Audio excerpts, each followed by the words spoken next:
Well, thank you. It's great to be back in Michigan. You know, I've missed it a little bit. We haven't spent so much time in Michigan since the election, but it's good to be back in God's country. And I got to tell you, every opportunity I get to get the hell out of Washington, D.C., that is a good day. That is a good day. I want to thank Kelly Loeffler for that incredibly kind introduction. You know, Kelly is doing a great job at the Small Business Administration. You all would be shocked if you realized how much fraud we found even at the Small Business Administration. I'm talking about like dead people getting loans from the SBA.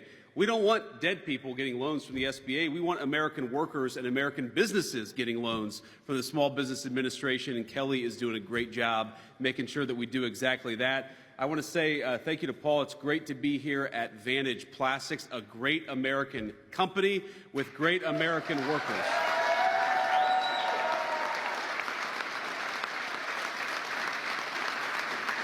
So thank you to Paul Altman, and thank you to the entire team here at Vantage Plastics. It's great to be here. It's great to be with American workers. And again, like I said, it's great to be out of the bubble in Washington, D.C. Now, as Kelly mentioned, I was listening to her backstage. You know, we came in, we've got this great event, this great facility, great business, and of course, great workers. And I'm sure all of us saw there were a few protesters outside. And I can't be the only person wondering, you know, it's a little after noon on a Friday, and don't you all have jobs? Who are the people?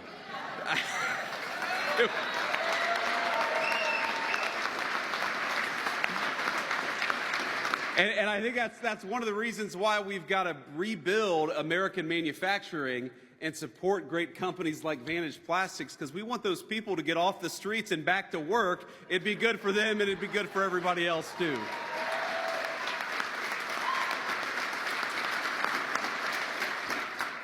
Now, y'all don't hold it against me. Of course, you know that I'm from that state, just one state south.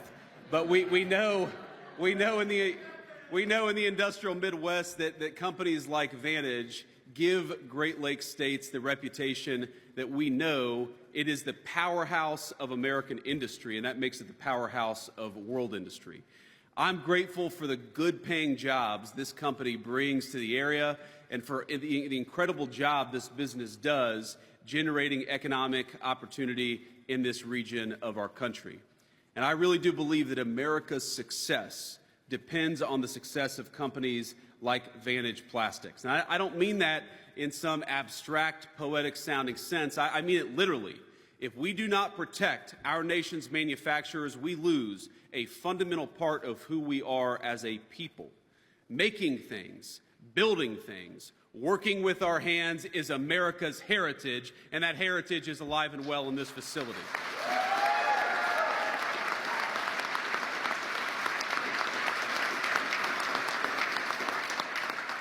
Now, our frontier spirit would have done us little good in conquering the continent if we couldn't manufacture the railway track, the steamboats, the dynamite, and everything else needed to do so.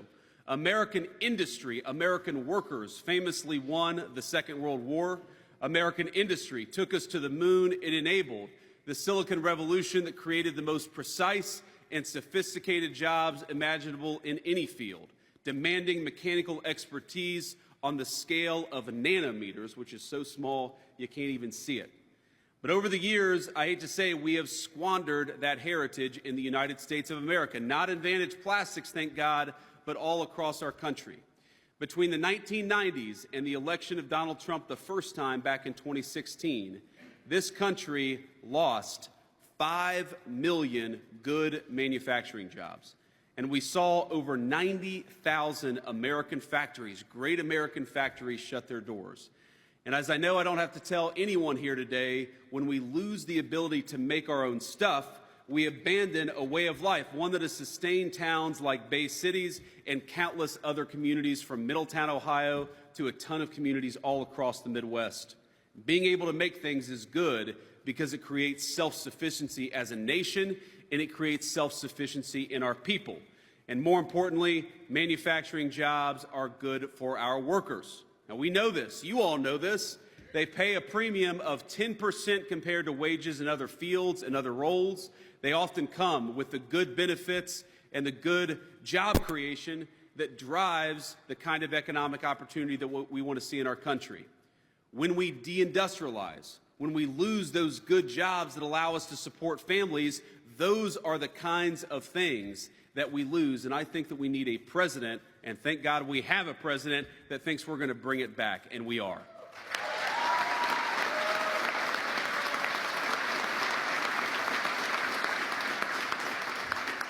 So I've got some bad news and I've got some good news. Do we want to hear the bad news first or the good news first?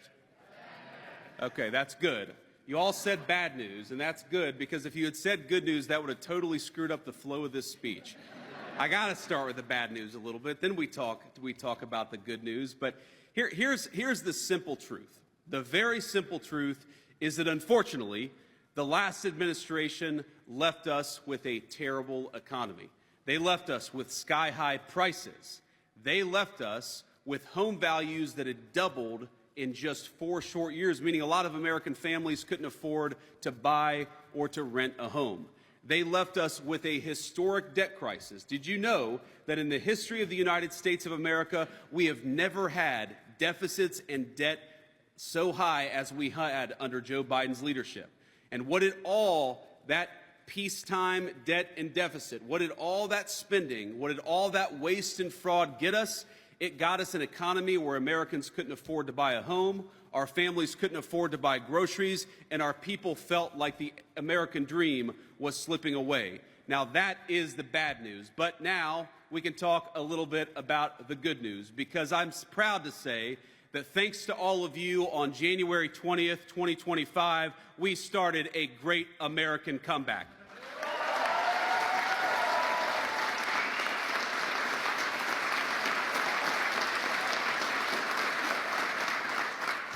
Last November, America re-elected a president with a simple goal: to power our nation's industrial comeback and once again make the U.S. the world's manufacturing superpower, and that is exactly what President Trump has sought out to do.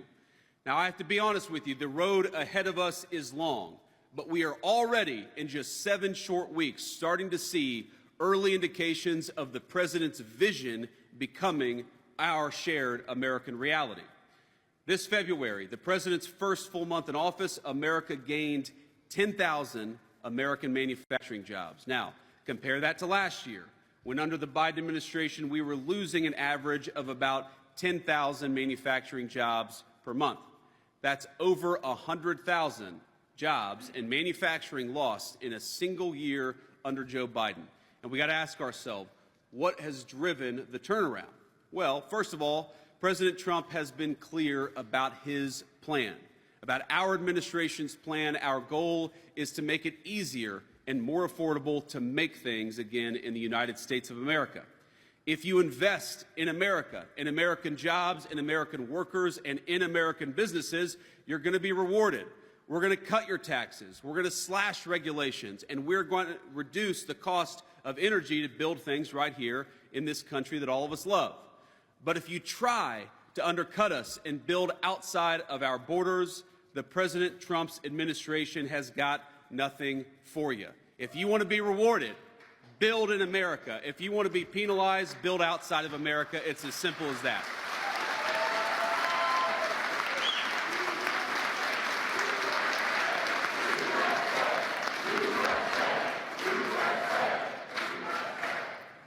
So, if you've gotten rich the last few decades by ripping off U.S. companies and preying on American workers, well, the president is simply telling you the jig is up.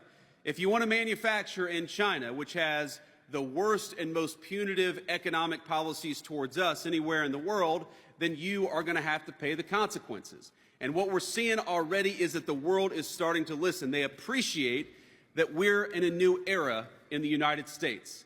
So as a result, we're nearing $2 trillion in new investments announced just since President Trump took office. That's not bad. In 7 weeks, $2 trillion.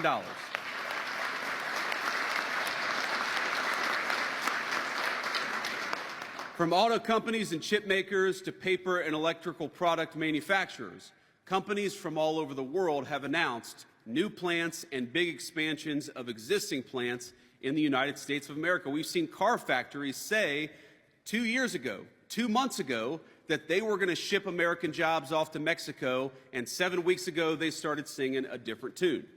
Now, part of our comeback means unleashing America's energy and making it cheaper and making it more affordable for American businesses and workers to do what they need to do.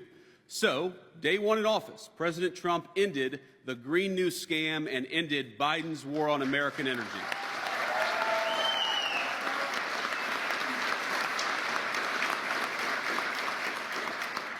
And of course, we're already seeing the results. Gasoline, its price for consumers, is finally starting to come down. Last month, it went up by last term, it went up about 35% under Joe Biden's leadership, and we've already seen it fall to significant lows again. That's just in 7 weeks. In his first month, President Trump declared a national energy emergency and established the National Energy Dominance Council. He's reopened 625 million acres offshore for drilling and ended Biden's disastrous ban on liquefied natural gas exports, which risks ending 90,000 American jobs and costing $250 billion for our country over the long run. It's over. We stopped it.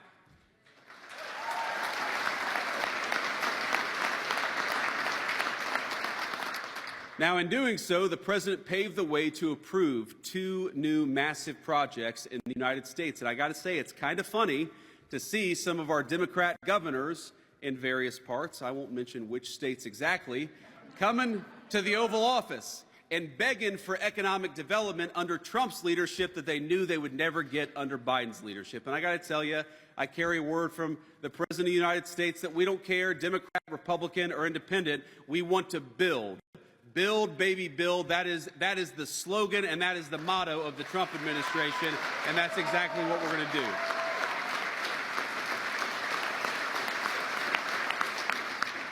And most importantly, given where we stand here in Vantage, the Trump administration is working hard to slash regulations left and right. And I think, Paul, you'd admit the regulations, we got to get that stuff out of here. We got to make it easier to build stuff in our own country. We can't have people telling our great builders that if they want to start a factory, or if they want to expand a factory, they're not allowed to. And that is the biggest thing I think the Trump administration is working on when it comes to renewing American manufacturing. This Wednesday, as a matter of fact, the administration announced a historic regulatory rollback at the EPA, which will provide relief from all sorts of heavy-handed rules. These include the Greenhouse Gas Reporting Program, which cost U.S. factories and power plants hundreds of millions of dollars, and that money is now going to be reinvested in American workers. And we remember the Clean Power Plan 2.0, which has imperiled America's grid by creating impossible restrictions on coal and natural gas plants that account for 60% of our power. You can't tell people to build in America while at the same time destroying American energy. That's what Joe Biden did. What Donald Trump is doing is saying, build in America, and we're going to help you, we're going to make it more possible, and we're going to make it more affordable.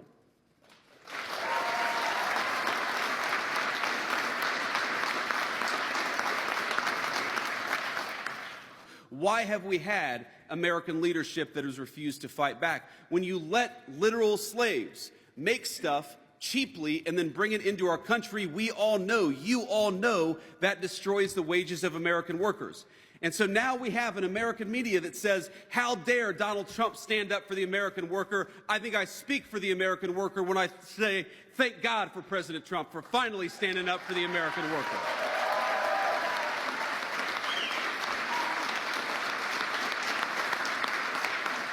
Enough is enough. For 40 years, the people of this country, the businesses, the workers, everybody, have been neglected, they have been ignored, and they have had a leadership that refuses to stand up for them. And that changed just 7 short weeks ago.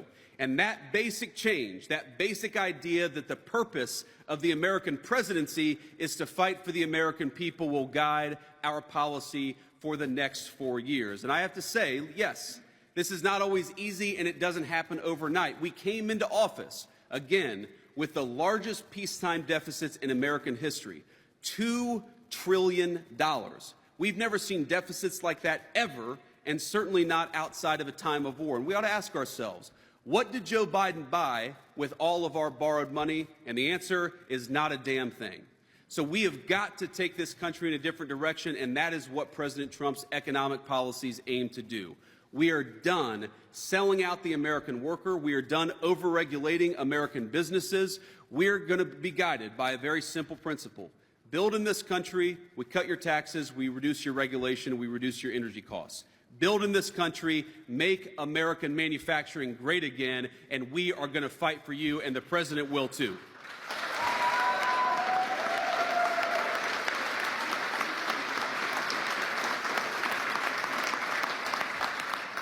So let me conclude again by saying thank you. Thanks to Paul for hosting. Thank you to your incredible facility and for what you do every single day. But as a kid who grew up in a working class family, let me just say this, that when I was growing up in Middletown, Ohio, everybody who worked hard seemed to be able to find a good job. And something changed. I don't know when I was a teenager or maybe a little bit later, but when that great steel mill that supported the town was the lifeblood of the town that I grew up in, when it went from 10,000 jobs to 2,000 jobs, the American working people started to get destroyed in the process. We can't keep doing that. We can't keep running the same exact playbook over and over again, expecting different results. We've got to run a different playbook. And 7 weeks ago, President Trump started to run that different playbook. We are not going to borrow from future generations to buy stuff that the communist Chinese make for us. We are not going to put people on welfare instead of giving them good middle-class American jobs. We're not going to drive housing through the roof. We're going to make it affordable again to afford an American home.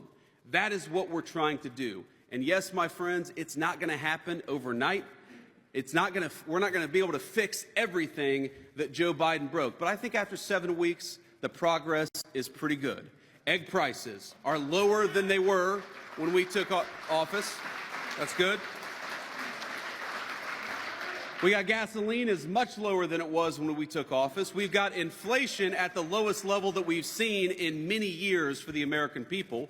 So we're making very, very good progress. But we know that 7 weeks is not enough. What we need to really rebuild American manufacturing, to really invest in the American worker, is not just 7 weeks of solid progress. It is 4 years of President Trump fighting for the American people every single day.